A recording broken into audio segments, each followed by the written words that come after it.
അപ്പോൾ എല്ലാവർക്കും നമസ്കാരം. രേണുസുതിയാണ്. ഞാനിപ്പോൾ ഹോസ്പിറ്റലിലാണ്. നാളെ രാവിലെ 9 മണിയാകുമ്പോൾ എൻ്റെ കീമോ സ്റ്റാർട്ട് ചെയ്യും. അപ്പോൾ എല്ലാവരും എനിക്ക് വേണ്ടി പ്രാർത്ഥിക്കണം.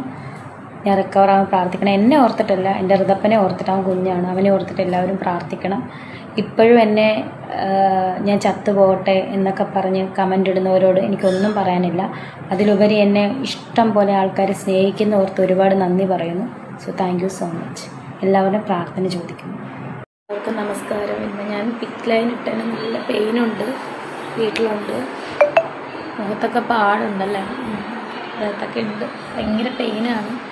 അപ്പം സത്യം പറഞ്ഞാൽ ഈ കിടക്കയിൽ കിടക്കുമ്പോൾ അല്ലെങ്കിൽ വേദന കൊണ്ട് കിടക്കുമ്പോൾ ഞാനൊരു പാട്ട് പാടി ആശ്വസിക്കാറുണ്ട്. നിങ്ങൾക്ക് പലർക്കും ഈ പാട്ട് അറിയാമായിരിക്കും, എങ്കിലും ഞാൻ എൻ്റെ രീതിയിലൊന്ന് പാടാം. ഇങ്ങനെ വേദന അനുഭവിക്കുന്നവർക്ക് ചിലപ്പോൾ ആശ്വാസമാകുമായിരിക്കുമല്ലോ. ഞാൻ വലിയ പാട്ടുകാരിയൊന്നുമല്ല കേട്ടോ. രോഗമെന്നെ പീഡിച്ചൻ, ദേഹം ക്ഷയിച്ചാലുമേ, രോഗമെന്നെ പീഡിച്ചൻ, ദേഹം ക്ഷയിച്ചാലുമേ, വേഗം വരുമെന്നാഥൻ, ദേഹം പുതുതാക്കിടാം, വേഗം വരുമെന്നാഥൻ, ദേഹം പുതുതാക്കിടാം. യേശുവിനടിസ്ഥാനം, ആശയവനിലത്രേ, ആശ്വാസത്തിൻ പൂർണ്ണത യേശുവിൽ കണ്ടേ ഞാനും. സോ എല്ലാവരും എനിക്ക് വേണ്ടി പ്രാർത്ഥിക്കണം. ഞാൻ നിങ്ങൾക്ക് വേണ്ടിയൊക്കെ പ്രാർത്ഥിക്കാം. ബ്ലീഡിങ് ഉണ്ട് ചെറുതായിട്ട്. സോ പെയിനാണ്. Good night. The reality by ഷാരികയുടെ ദ റിയാലിറ്റി റിയാക്സിലേക്ക് ഏവർക്കും സ്വാഗതം. ഈ റിയാക്ഷൻ ഞാൻ എൻ്റെ രേണുസുതിക്ക് വേണ്ടിയിട്ട്, എൻ്റെ രേണുവിന് വേണ്ടി ഡെഡിക്കേറ്റ് ചെയ്യുന്നു. കാരണം അവളിന്ന് കരയുവാണ്.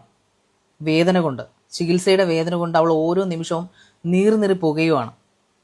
ആ വേദന കേൾക്കുന്നവർ, അവളുടെ അടുത്ത് നിൽക്കുന്നവർക്ക് മാത്രമേ വേദന കേൾക്കാൻ സാധിക്കത്തുള്ളൂ. മീഡിയക്കാർക്കോ മഞ്ഞപ്പത്രക്കാർക്കോ കമൻറ്റോളുകൾക്കോ ഇതൊന്നും കേൾക്കാൻ സാധിക്കത്തില്ല. അത് കേൾക്കുന്ന ഒരാളിൽ ഒരുവളാണ് ഞാനും. അവൾ എല്ലാ ദിവസവും ഞാൻ വിളിക്കാറുണ്ട്. എല്ലാ ദിവസവും മിക്ക ദിവസങ്ങളിലും അവൾക്ക് പറ്റുമ്പോഴൊക്കെ അവൾ വീഡിയോ കോൾ ചെയ്യുന്നുണ്ട്. ഇന്നും വീഡിയോ കോൾ ചെയ്തിരുന്നു. അവളുടെ വേദന കണ്ടിട്ട് സഹിക്കാൻ പറ്റാതാണ് ഞാൻ വീഡിയോ കോൾ കട്ട് ചെയ്തത്. അത്രയും വേദന ആ കുട്ടി തിന്നുന്നുണ്ട്. രേണുവിന് അസുഖമുണ്ടായിരുന്നെന്ന് രേണു എന്നോട് പറഞ്ഞിട്ടുണ്ട്. അതെനിക്ക് ലോകത്തോട് വിളിച്ചു പറയേണ്ട കാര്യം ഉണ്ടായിരുന്നില്ല. രേണുവിന് ഏറ്റവും അടുത്തറിയാവുന്ന ഈ സത്യങ്ങൾ അറിയാവുന്ന കൂട്ടത്തിൽ ഒരാൾ ഈ ശാരികയുമാണ്. ഹോട്ട് സീറ്റിന് ശേഷം ബിഗ് ബോസിൽ വന്ന് ഞങ്ങൾ നല്ല സുഹൃത്തുക്കളായി മാറി. അവർക്കെതിരെ വരുന്ന ആരോപണങ്ങൾക്ക് നീതിയെന്ന് തോന്നുന്നതൊക്കെ ഞാൻ സപ്പോർട്ട് ചെയ്തിട്ടുണ്ട്. അതിന് എന്നും കൂടുതൽ ആൾക്കാരും ആണും പെണ്ണും ഉൾപ്പെടെ എന്നെ വിമർശിക്കുകയാണ് ചെയ്തിട്ടുള്ളത്. നിങ്ങളൊരു നല്ല സ്ത്രീയാണ്, നിങ്ങൾക്കൊരു ഡിഗ്നിറ്റി ഉണ്ട്, നിങ്ങൾ എന്തിനാണ് ആ രേണുസുനയുടെ പുറകെ പോകുന്നത്, രേണുസുതിയുടെ പുറകെ പോകുന്നത്, രേഷ്മ പി തങ്കച്ചൻ്റെ പുറകെ, അങ്ങനെ വിമർശനങ്ങൾ എന്ന് പറഞ്ഞാൽ അത് മാന്യമായി പോകും. അതിന് ക്രൂരമായ വാക്കുകൾ. അന്നും ഇന്നും ഞാൻ നിങ്ങളോട് ഒറ്റ കാര്യമേ പറഞ്ഞിട്ടുള്ളൂ. അവർ രാജ്യദ്രോഹ കുറ്റം ചെയ്തിട്ടില്ല, അവർ പ്രോസ്റ്റിറ്റ്യൂഷൻ ചെയ്തിട്ടില്ല. പ്രോസ്റ്റിറ്റ്യൂഷൻ ഓരോരുത്തരുടെ ഫ്രീഡമാണ്, അത് നമുക്ക് പറയാൻ റൈറ്റ് ഇല്ല. എങ്കിലും ഞാൻ പറയുവാണ്, നമ്മുടെ സദാചാര ഓളുകളോടായി പറയുന്നത്. അവർ ആരുടെ മുമ്പിൽ തുണി പറിച്ച് ആടിയിട്ടില്ല, അവർ ക്യാബറയെ കളിക്കുന്നില്ല, പിന്നെ അവർ മതസ്പർദ്ധ നടത്തിയിട്ടില്ല. എൻ്റെ അറിവിൽ ഇന്നേ വരെ ഒരു മീഡിയയിലും വന്നവരത് പറഞ്ഞിട്ടുമില്ല. ജാതി പറയുകയോ മതം പറയുകയോ ഒന്നും ചെയ്തിട്ടില്ല. അവർക്ക് ഇഷ്ടമുള്ള സാധനം അവർ ചെയ്തു ജീവിച്ചു, അത്ര തന്നെ. അതുമാത്രമാണ് രേണുസുതി ചെയ്തത്. ജീവിക്കാൻ വേണ്ടി കെട്ടിയാടിയ ഒരു മുഖം, ആ മുഖം അവർ തന്നെ അഴിച്ചു വെച്ചു. അതെന്തിനായിരുന്നു എന്ന് അവർ പറഞ്ഞു കഴിഞ്ഞു. ഇനിയെങ്കിലും നിർത്തിക്കൂടെ? എൻ്റെ കമൻറ്റ്സ്, ഞാൻ അവരെ സപ്പോർട്ട് ചെയ്ത പല വീഡിയോകളുടെ താഴെയും ഇന്നും വന്ന് നന്നായിപ്പോയി, അവൾക്ക് ഇങ്ങനെ തന്നെ വേണം, അവൾ കൂത്താടിയെന്നോടാണ് ഇങ്ങനെ സംഭവിച്ചു, എങ്ങനെ സാധിക്കുന്നു? ഇതിൽ നിന്ന് എനിക്കൊന്ന് മനസ്സിലായി, സാധാരണ ജനങ്ങൾക്ക് അവർക്ക് ഒരുപാട് ദയയും കരുണയുള്ളവരാണ് മലയാളികൾ. പക്ഷെ സോഷ്യൽ മീഡിയയിൽ ഇരിക്കുന്ന കമൻറ്റോളി കുറേ മലയാളികളുണ്ട്, ദുഷ്ടമൃഗങ്ങൾ, ദുഷ്ടജന്മങ്ങൾ, ഒരു മനസാക്ഷിയും ഇല്ലാത്ത ഫേം വയറുകൾ. അല്ലെങ്കിൽ എന്താ പറയുക, വൈറസുകൾ, ഒരിക്കലും നശിപ്പിക്കാൻ പറ്റാത്ത കുറേ വൈറസുകൾ, സോഷ്യൽ മീഡിയ മലയാളി ഓളികൾ, അവരെ ഞാനീ പറയുന്നത്. അത് നല്ല കുറേയധികം ആൾക്കാരുണ്ട്. പക്ഷേ ഒരു തുള്ളി വിഷം പാലിൽ വീണാൽ ആ പാല് വിഷമായി പോകത്തില്ലേ? അതാണ് അവസ്ഥ.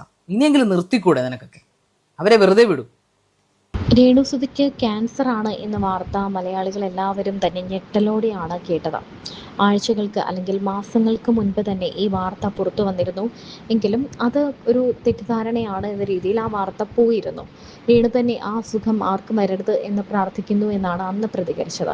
എന്നാൽ കഴിഞ്ഞ കുറച്ച് ദിവസങ്ങളായിട്ടാണ് തനിക്ക് ബ്രസ്റ്റ് ക്യാൻസർ ആണെന്നും അത് തൻ്റെ ഹാർട്ട് മസിൽസിലേക്കും ലങ്സിലേക്കുമെല്ലാം പകർന്നു എന്നും പടർന്നുകൊണ്ടിരിക്കുകയാണ്, താൻ 4th സ്റ്റേജിലേക്ക് കടന്നിരിക്കുകയാണ് എന്നും പറഞ്ഞുകൊണ്ട് രേണു രംഗത്തെത്തിയത്.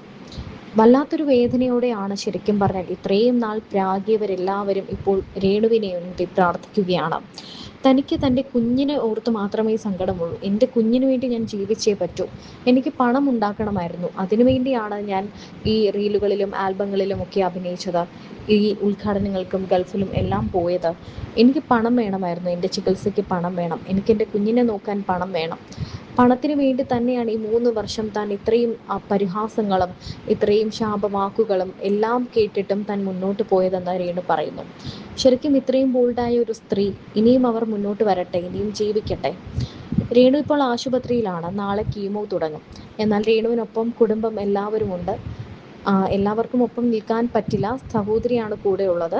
മകനും എല്ലാവരും വീട്ടിൽ തന്നെയാണ്. കുടുംബം എല്ലാവരും പ്രാർത്ഥനയിലാണ്. രേണുവിനെ കാണാൻ, രേണുവിനൊപ്പം നിൽക്കാൻ കിച്ചു വരണേ എന്ന് തന്നെയാണ് എല്ലാവരും പറയുന്നത്.